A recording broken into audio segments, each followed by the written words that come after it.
Poštovani gledalci, rijetki su ljudi u svijetu koji su imali priliku biti i u nacionalnim vladama, i u Evropskoj komisiji, i u multilateralnim organizacijama. Jedan od takvih je Pascala Lamyja. Pascala Lamyja je radio za francusku vladu, za Evropsku komisiju i bio je generalni direktor Svjetske trgovinske organizacije. Jedna od organizacija koja će imati velikog uticaja i velikog efekta na sve ono što se dešava u narednom vremenskom periodu. Naš gost je Pascala Lamyja i pridružuje nam se iz Pariza. Mr. Lamy, welcome to program N1. My pleasure. In my opening, I said that you're one of the probably few person in the world who had a chance to work in a national government, in European Commission, and in the multilateral organization at the top. French government, European Commission, WTO. We are in a time when all these three levels are fighting and struggling with the COVID-19. So can you tell us what's the situation at the moment in general in France with COVID-19 and how your government is reacting to all of this? But also we know that the national governments are reacting very much to the actions of the European Commission and saying that the Commission is not working in the right way to fight against COVID-19. Well, I think if I try to give a sort of global answer to your question before moving to our own European and French problems, I think if I look at the situation globally, this COVID pandemic offers a very good illustration of what globalization is today. On the one side, extremely efficient, and on the other side, extremely unequal. Now, efficient because we've seen a lot of cooperation between science, the private sector, to discover vaccines in a record time, 1 year, and this results from a big mobilization worldwide, cross countries, cross borders of money, science, people, public money, private money, extremely efficient. And on the other side, formidably unequal. If you consider that today, roughly 1/4 of humanity is covered by a vaccine either already done or to come, and the rest of humanity is without coverage. So a sort of vaccine apartheid, which says a lot about the way to handle this. And what we've seen, again, is a very sharp contrast between the progress of science technology on the other side and the capacity of global governance to address this with a lot of vaccine nationalism, meaning uncooperative behaviors, and what we see now in the shortage of production is also a failure of states to cooperate, anticipate, and organize a proper level of production that would be able to cover this planet. Now, Europe, in many ways, as often, is a sort of a small globalization. Not as big as the worldwide one, but one where we have these benefits and pitfalls of cooperation, although I think overall we've managed so far this with more cooperation than average internationally. This is probably to the price of a certain slowness, either because of the time it takes within the European Union to agree on doing something, especially when it's on a totally new area where the European Union had no real experience nor competence. And on the other side, slowness also given our extra level of precaution. We've been the one that ordered later. We've been the one that cleared the vaccines later. And this, in a way, is also a feature of European civilization. Now, of course, it's too soon to say who did really well and not well, and you will have to compare the number of deaths per head and the number of and the time it will take. But still, I think the biggest problem now ahead of us is this huge fracture in humanity, where, in a way, after a sanitary crisis, we may have something like a big humanitarian crisis. And I think this needs a better reaction this year than has been the case last year, where, to be frank, and I say this also as chair of the Paris Peace Forum, the level of international cooperation has been dismayingly low. What about France? How the Macron government reacted to COVID-19? Because I believe over the weekend we saw another 22 or so thousand cases, and we heard that there was a lot of negative reactions towards the work of the government. Yeah, that's correct. And it's always the case in France. France is a country where the government is always criticized. And that has been the case in history forever. Used to be the king, it's now the president. The French have such a veneration for the state, and they believe so much that the state is a sort of magician that they regularly have to acknowledge that magic do not work, and they're not pleased about that. So the French system is a very specific political system with such a belief, again, that the big guy on the top can cure everything, that it obviously doesn't work.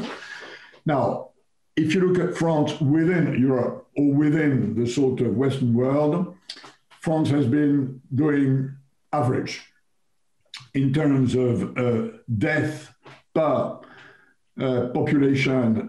We are so far much better, for instance, than UK. But in terms of rhythm of vaccination, we are worse than US or UK, not to talk about specific countries like Israel. So I would say average. The problem in France being that so much depends on the state and so much is controlled by the state that there is too little level for local initiatives that could find solutions in a new situation where you have to adjust and adapt agilely. But again, probably too soon to make a real judgment. I think we'll have to wait 2 or 3 years to see at the end of the day which are the governments who did well and which are the ones who did not do well. If you look at France within the European Union, like Germany, these countries have been in the forefront of working for a cooperative whole Europe solution, whereas other countries here and there, usually smaller countries, have been tempted by going their own way. I have mentioned that you worked for the European Commission, but you worked in the 2 different areas of Commission as chief of staff to Jacques Delors in 80s and 90s, and then as a trade commissioner, but I will leave trade for the later. But as someone who knows how the president of the Commission works and how the Commission works in general, do you agree with Ursula von der Leyen that this European Commission and Europe was slow as a tanker, while others were speeding up as a speedboat when it comes to vaccination and procurement of vaccines for COVID-19 and in general reaction to COVID-19? Yeah, I agree with that. The European Union is like a tanker. It's big, it's solid, it's reliable. The direction very seldom changes, but it's a bit slow when you have to maneuver. And this is, in my view, the inevitable price of getting things done together with strong institutions, but that nevertheless are slower to decide than national or local ones.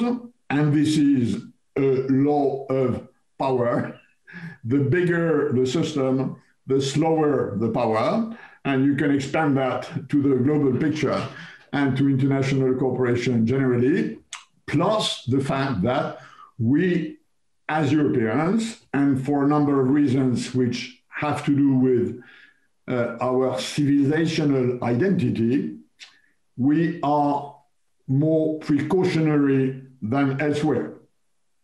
We have, and there are extremely good sides to this. For instance, we care about environment than other places on this planet because of our sense of precaution.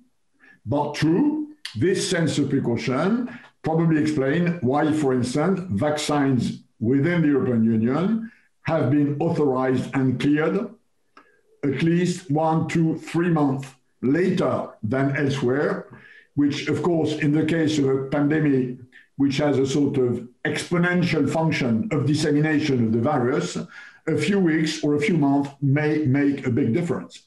So in a way, we are like we are, with the good sides and the bad sides of the way we are. And I think the big change, the big lesson to be taken from this pandemic for the European Union would probably be to add a new layer of health, of capacity to react to major global risks of this kind, whether they are in the area of health or whether, for instance, they are in the area of technology, critical networks, cybersecurity, and the rest. I think the European Union has to up its game in its capacity to anticipate and manage risks which are specific to our time. One important issue after all of this will be the recovery of economy, trade, transportation, and everything else, and figuring out how to move out of all of this. Much of logistical problems, logistical issues, traveling, also moving a cargo around. You were head of the World Trade Organization, which just named its first female head in history. What we could expect when it comes to trade and economy after we finish this trouble with pandemic of COVID-19? I think here again, I expect a very constructed picture between the North, rich countries, and the South, poorer countries. I expect a relatively rapid rebound of the Northern economy. And for the purpose of this big picture, I put China in the North, which of course the Chinese might not agree with, but number-wise, this is the case. On the one side, roughly, economies who've been able to mobilize 25% of their GNP in stimulus or recovery money, sort of a major mobilization of helicopter money through indebtedness. That's the North. And the economy will rebound, trade will rebound, with one risk which we see now, which is on inflation and interest rates, which is a bigger risk than before the COVID crisis, given the huge increase in indebtedness. So upside in a rebound, downside if interest rates were to raise too much, and the origin of that might lie in the US, where, as you know, there is a debate whether the Biden administration has decided on over-stimulus or not of the US economy, and then the rest of the world, who in average has mobilized 5% of its GNP for economic support, which is 1/5 of what the North did, and where I believe the economic and social damage will be much bigger, with possible social and political disruptions. So again, a very fractured world, and this virus will have, in a way, re-increased the difference between North and South, which for world peace or geopolitics or geoeconomics is not good news. Now, in the world of geopolitics, we just saw that the one US administration left, and that was disruptive administration when it comes to geopolitical cooperation, especially between Europe and United States. That was a Donald Trump's administration. And now we have President Biden who says America is back. And he expects more cooperation with Europe in fight against China, Russia, work on the Middle East, also on the issue of security when it comes to NATO. You're also the president of a Paris Peace Forum, which was formed on initiative by the President Macron, and you know those leaders. You heard them on your events. What do you expect in the next short period or midterm period with the administration of President Biden coming into this picture? Well, as I see it, I mean, the decades to come will remain framed, shaped by this big geopolitical and geoeconomic issue, which is the US-China rivalry. That's not new. It started, and it had to start, it was to start at the end of the 70s when Chairman Deng Xiaoping decided that China should be back on the scene of the world economy, should open to the rest of the world. That was inevitable with expected ups and downs. We've had ups at the time where Kissinger framed this notion that, yes, China's rise could be a problem for the US, but could and should be managed. We've had downs with the Trump administration, who decided that China was a major threat to the US that needed to be pushed back. This big rivalry will remain for the decades to come. Whether it will be more or less aggressive, I don't know. We obviously have now a Biden administration which, although it recognizes that China remains a major threat for the US in the future, seems to be inclined to a more cooperative attitude. And this is what we hear from this administration, from the president, from the Secretary of State, from the Trade US minister on the one side.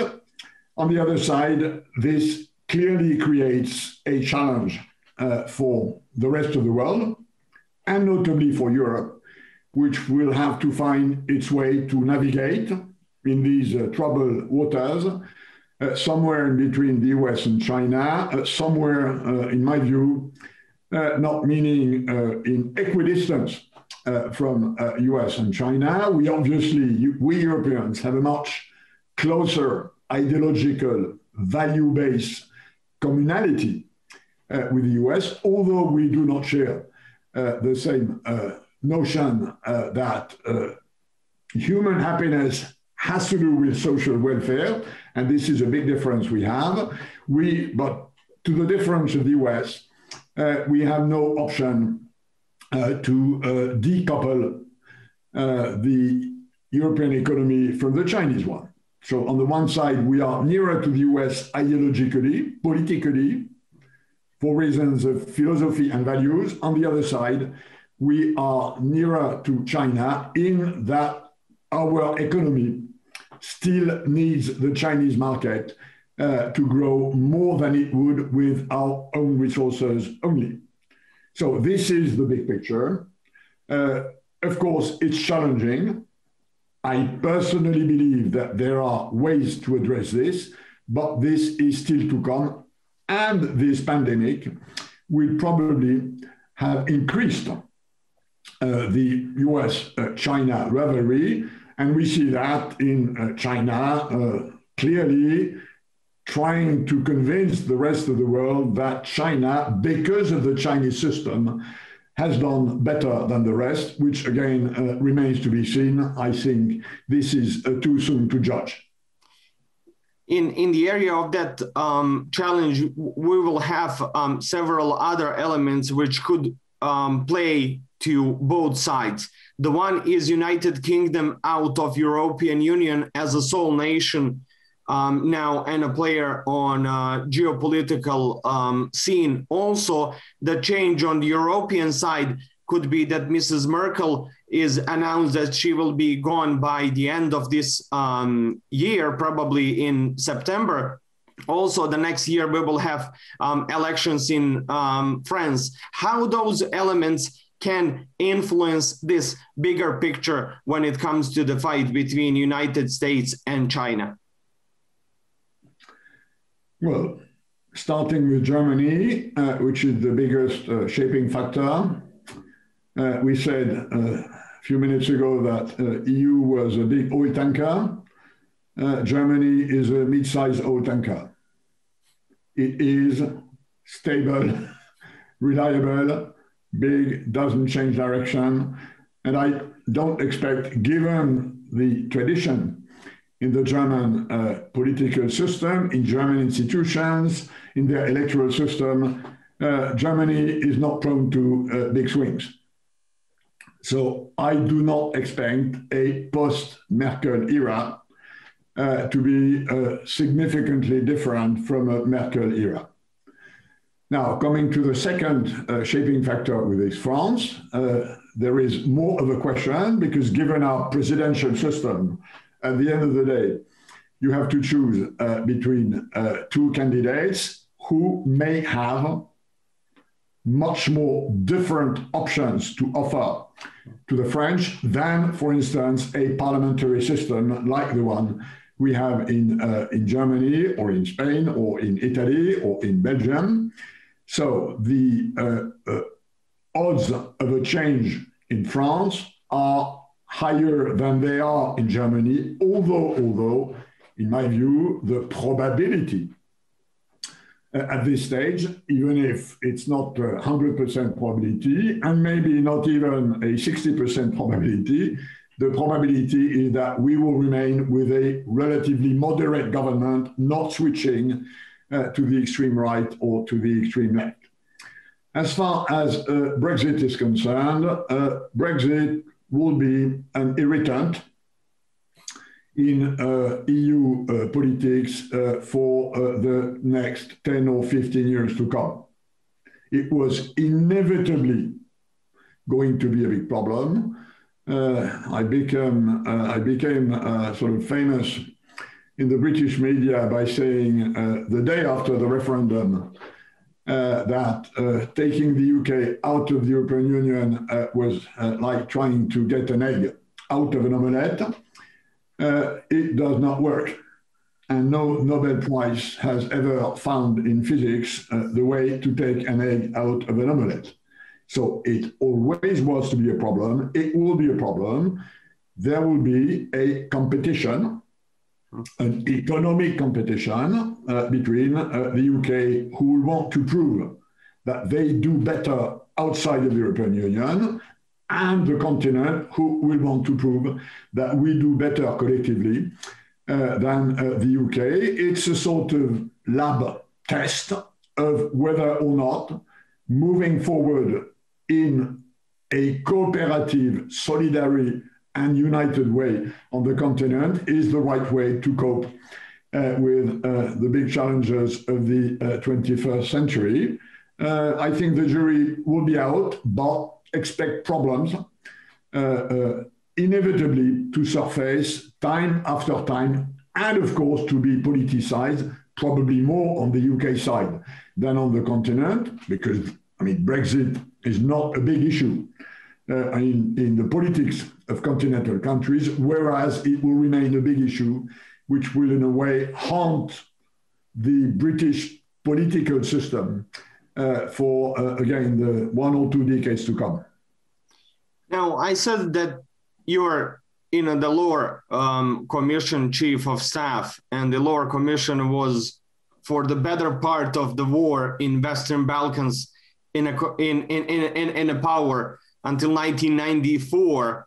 Just a year or so was left until the end of war and a Dayton peace agreement. How do you see the region of the Western Balkans today? And we know that the France has played a role in the last year or so when it comes to the enlargement of the European Union to the region. Have we moved anywhere, and have we moved in a positive direction from those years when the Lower Commission dealt with the war and all what was happening here in Bosnia and Herzegovina and in Balkans?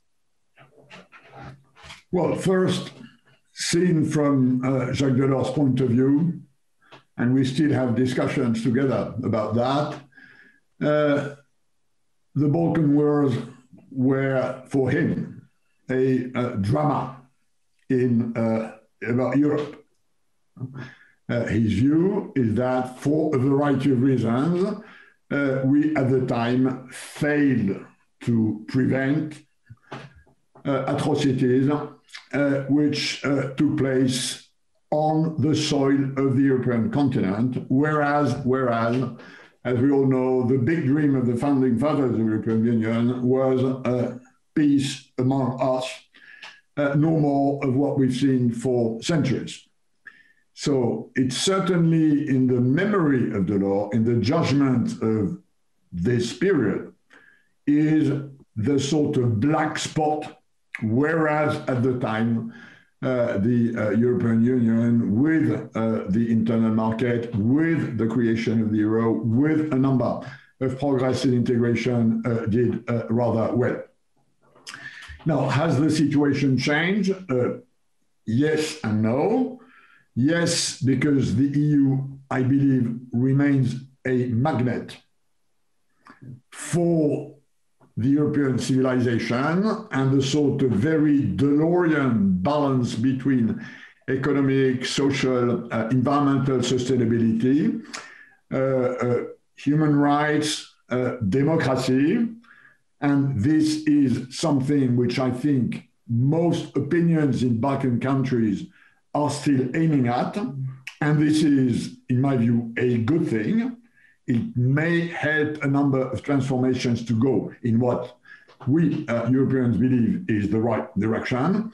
On the other side, the level of conformity, the level of convergence, which is now necessary to join the European Union, has leveled up.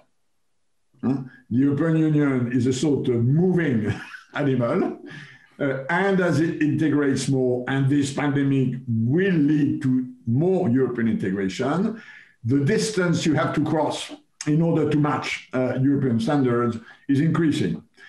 So there's a sort of race there that is taking time. But overall, if we look long term, and if we take the global view, Balkan countries are European countries. They have their own historical, cultural, geographical specificity, like most of us.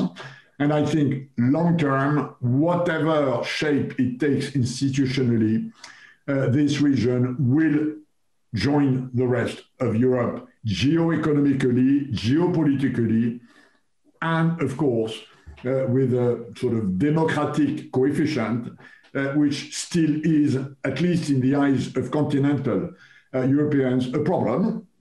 If you ask European continentals whether Balkans should join, the answer probably would be yes, if they really become democratic countries with a sort of standard which we have. And by the way, they sometimes have the view that it is better than it really is when you look at what's happening in some European countries like Poland or Hungary, for instance. So still quite a long way to go, but I think at the end of the day, convergence is inevitable. But could that convergence be delayed by influence of countries such as Russia, China, and Turkey here in the region of the Western Balkans, and we know that all three of them have interests here in the region. Of course, there is a power play, and there are again historical and geographical rationales for that. I mean, Russia has always been a big player. Turkey has always been a big player. So this is nothing new. But at the end of the day, I think, again, the sort of magnetization of the European Union as an integration process will prevail. It may be slow, it may be bumpy, it's not going to be easy. You mentioned, for instance, in the case of France, the sort of reluctance to new enlargements, which you have in French public opinion. This is absolutely true. And the fact that the next big competition for the presidential election will take place against what is seen as an extreme right candidate, the sort of ideology of which is more nationalistic, less open, more anti-foreigners, will play a role.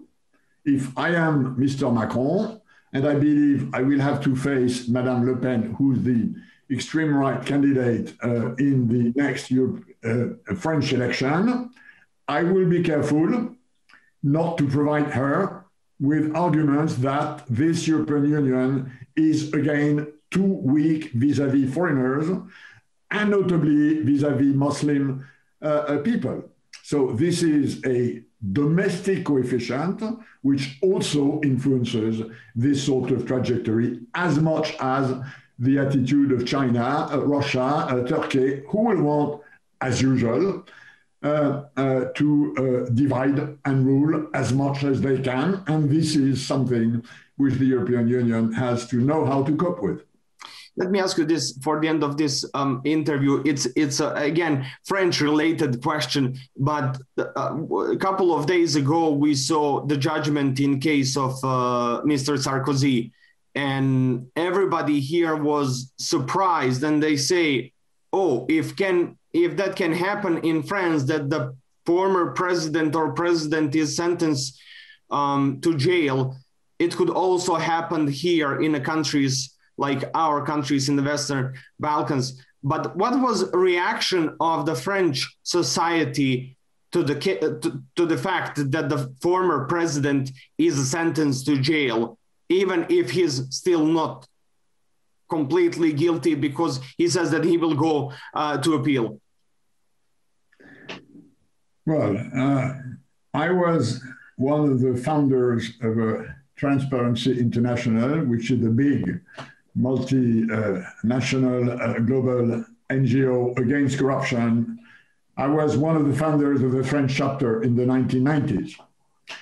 And what is absolutely clear is that in the meantime, let's say for the last 20 or 30 years, the French regulation of transparency, of corruption, of disclosure of what you need to disclose when you enter public life has totally changed. The standards are now profoundly different from what they were 20 or 30 years ago.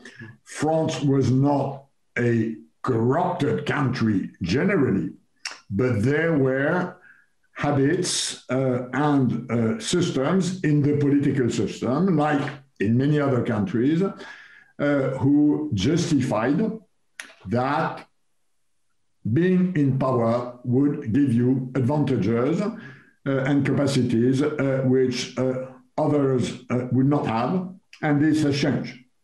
And I think this recent judgment, although it still will be appealed by former President Sarkozy, is a testimony of this. And I personally believe that this is the right way to go. If I look at the world today, and Europe is in many ways ahead of the rest of the world in fighting against corruption and for transparency and for removing conflicts of interest. And we know that the northern part of Europe is way ahead from the southern part of Europe. And in my view, France is both a northern and a southern country of Europe. I think this, nevertheless, is the way to go.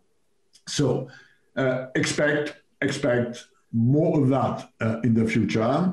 And I personally still believe that removing corruption from political systems, making sure that institutions work in a predictable, transparent, and democratic way is the way to go. I know that this may not be shared by everybody on this planet, but I think this is a deeply European feature. It comes from the time of Enlightenment, and I think this is one of our comparative advantages.